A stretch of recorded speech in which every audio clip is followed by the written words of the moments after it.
It's bright and early. I'm leaving the Canopus Lake Beach shelter. That's about a quarter mile off the Canopus Lake Beach. It's a state park. It's nice. It's not an official AT shelter. The state park built a shelter back here. It's great, very comfortable, new shelter, lots of flat tenting space. And there was a concession, as you saw yesterday. I was trying to get here before it closed, and I was able to get here while the fryers were still open, and I had chicken fingers and fries, and that was great. Here's the lake and the beach in the background. And one minor snafu, the real bathrooms and water fountains, which are great to have, they're off trail, but I am going up to take advantage. I'm going to be getting and then it's another half mile to the AT. So it's a bit of a jaunt, but I feel like it's all well worth it for those amenities. Today's goal is about 14 miles to the Morgan Stewart shelter with a possible stop, but again, I'll have to see how I'm doing time-wise. It's a half mile off trail to a pizza and deli, Corrado's Pizza. But the bigger thing is there's a spigot for hikers to get water, and the water situation between there and the shelter I'm going to is very dire. In fact, the shelter doesn't have water, so I may just go at the very least to get water, and hey, while I'm there, may as well get some food, right? We'll see how I'm doing though. That's an extra mile on my day. So really, by the time I get to the trail, and if I do that mile, it'll be like 16-mile day, which is huge for me. And after that run to get here yesterday, my legs are shot. They feel good right now, but I bet you the first time I go up a hill, I'll be like, whoo, I'm feeling it. I'm at the top of some hill or mountain overlooking, you can kind of see in the background, Canopus Lake, where I stayed last night. And I took the actual Appalachian Trail. I backtracked where I got off to go to camp last night. There was a loop trail that looped around where you could bypass the AT, and probably was a little more efficient, but I chose to backtrack just a bit and get back on, so I didn't miss any of the AT. The mileage worked out to be about the same. If it had been bigger miles, like a mile or something like that, I would have made a different choice. I'm sure I've missed sections by accident, especially where they converge with other trails and that sort of thing. Not worried about it. But hey, I might not have gotten that cool view at the top of the lake. Pretty high chance of thunderstorms overnight, so I was trying to find like lodging. That's the problem with this section of the trail in New York, Connecticut, Massachusetts. There's not really any hostels, and the lodging is a bit, pricey because you're close to the city. But I don't want to be out in a tent during a thunderstorm, so I'm gonna take some time today and see what I can muster up in terms of a room somewhere and how much that would cost to get off trail for the night and get back on trail in the morning. The logistics are definitely the most challenging part for me, but I'm enjoying working through them, and I'm feeling more confident as I hike. A couple miles in, not much in terms of scenery other than the lake view I shared earlier. It is humid, or as my mom would say, it's a little close. But the good news is it's overcast and there is a slight breeze. And because I'm sweating, my clothes are kind of like self-cooling right now.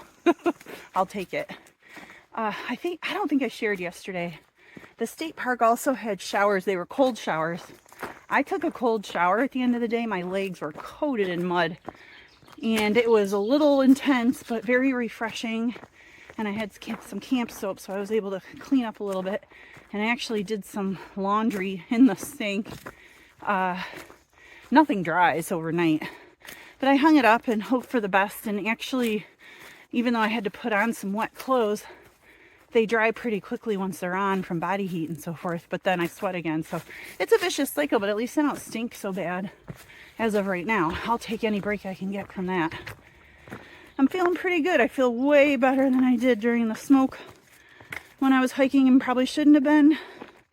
I feel like my lungs are still recovering, but the good news, last night I did not cough in the night. Didn't need to get up and take a throat drop. Didn't have to prop up my head. Progress, right? So baby steps.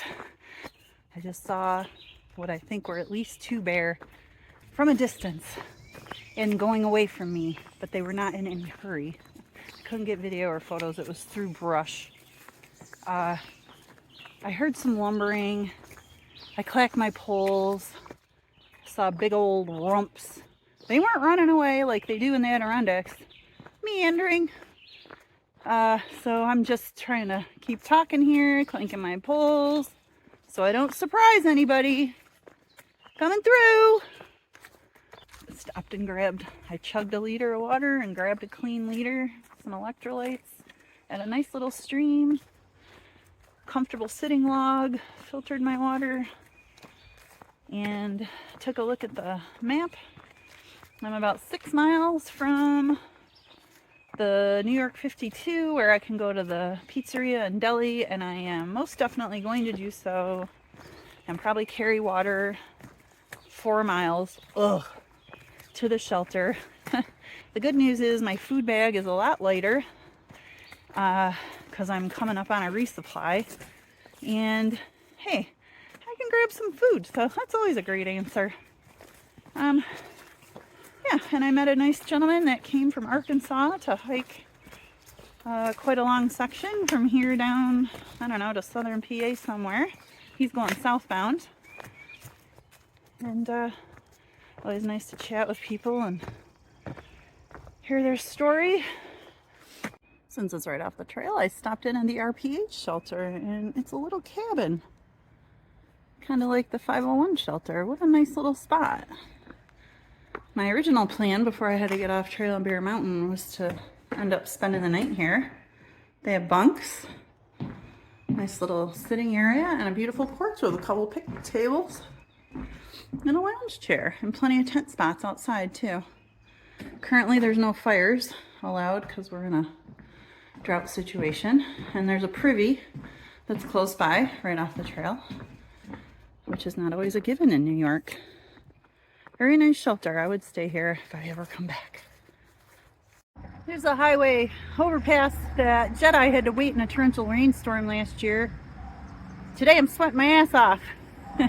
I'm approaching the point where I dropped him off last year to finish his northern-bound journey. And hey, at least thanks to that, I know where to go to get the trail. Trail magic. Water that you don't have to filter. Thank you, people. I'm gonna have some. And it even leaves a number to say when it's empty. Thanks, trail angels.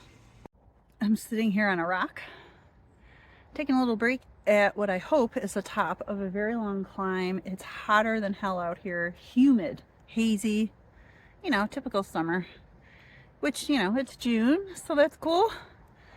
Whew, today was a little rough, but it's okay. I'm out here, I'm doing it. And I am very thankful. That trail angel back there with a cooler full of water, I was like, why is there a cooler full of water by a stream? There was a sign by the stream that said don't use the water because it runs adjacent to a farm, like way upstream.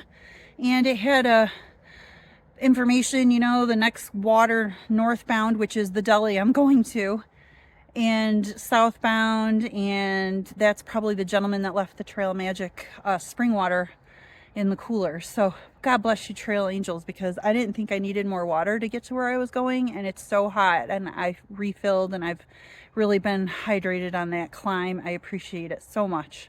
Thank you, trail angels. I made it down 52 safely to the deli. I believe the pizzeria is closed, but that's okay. I'm all about the deli. They have charging and bathrooms and lunch and stuff I can pack out. I've had the pizza before when I brought Jedi back. All right, I'm just leaving the deli. It's a new deli with different hours than are listed in the guide. Was the old deli. They close at 2 o'clock on Sundays. I got there at 1:45. Luck.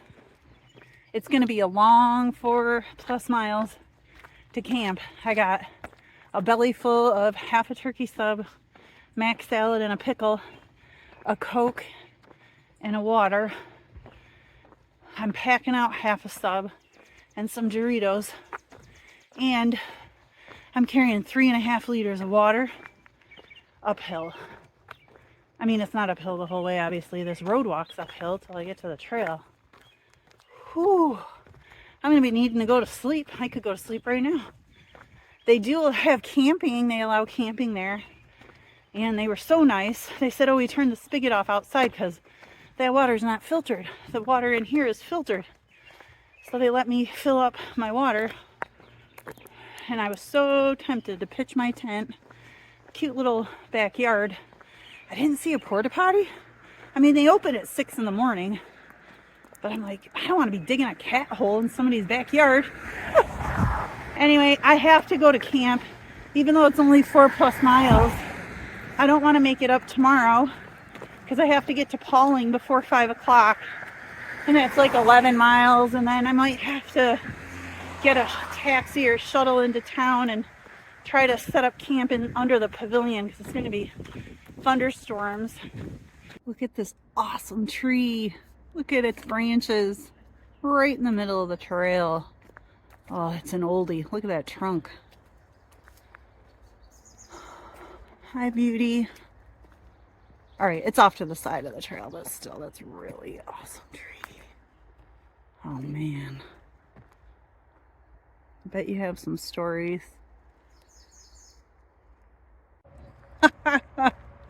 Oh my God, this is awesome. Amen. Look at this trail angel situation, because there's literally no water between here and the shelter I'm going to. It's like 20 gallons. Water is life. Don't waste it. Thanks, trail angels. This is great. I'm going to top off. It's a little toasty out here, and then I'll have plenty of water to get to camp and for tonight and my start of my hike tomorrow. Water is life indeed. Thank you.